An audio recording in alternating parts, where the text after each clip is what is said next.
দেশে চলমান উচ্চ মূল্যস্ফীতির মধ্যেই হোটেল, রেস্তোরাঁ, টেলিফোন, ইন্টারনেট, ঔষধ, কোমল পানীয়, সিগারেট সহ শতাধিক পণ্য ও সেবার ওপর মূল্য সংযোজন কর এবং সম্পূরক শুল্ক বাড়িয়েছে সরকার। এসব পণ্য ও সেবায় ভ্যাট এবং সম্পূরক শুল্ক বাড়িয়ে গতকাল বৃহস্পতিবার দুটি নতুন অধ্যাদেশ জারি করা হয়েছে। চলতি ২০২৪-২৫ অর্থবছরের মাঝামাঝি সময়ে অপ্রত্যাশিতভাবে ভ্যাট ও সম্পূরক শুল্ক বাড়ানোর কারণে এসব পণ্য ও সেবার খরচ বাড়বে।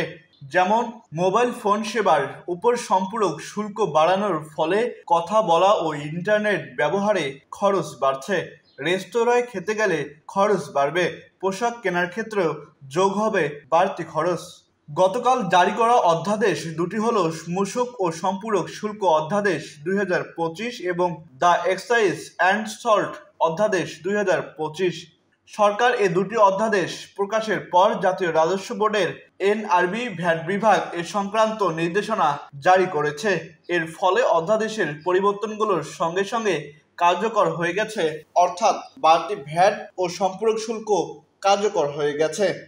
এনআরবি সূত্র বলছে, আন্তর্জাতিক মুদ্রা তহবিলের আইএফএম শর্ত পরিপালনের কিছু পণ্য ও সেবায় ভ্যাট বাড়ানো এবং যৌক্তিকীকরণের পরিকল্পনা নেয় সংস্থাটি।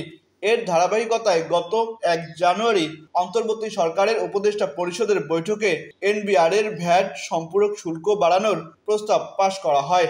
আইন মন্ত্রণালয়ের মতামত সাপেক্ষে প্রধান উপদেষ্টা ও রাষ্ট্রপতির অনুমোদনের পর তা অধ্যাদেশ আকারে জারি করা হয়েছে। জাতীয় সংসদ না থাকায় অধ্যাদেশের মাধ্যমে শুল্ক কর বাড়ানোর এ সিদ্ধান্ত নিয়েছে সরকার। আহসান সাকিব হাসান, আকাশ জমিন, নিউজ ডেস্ক।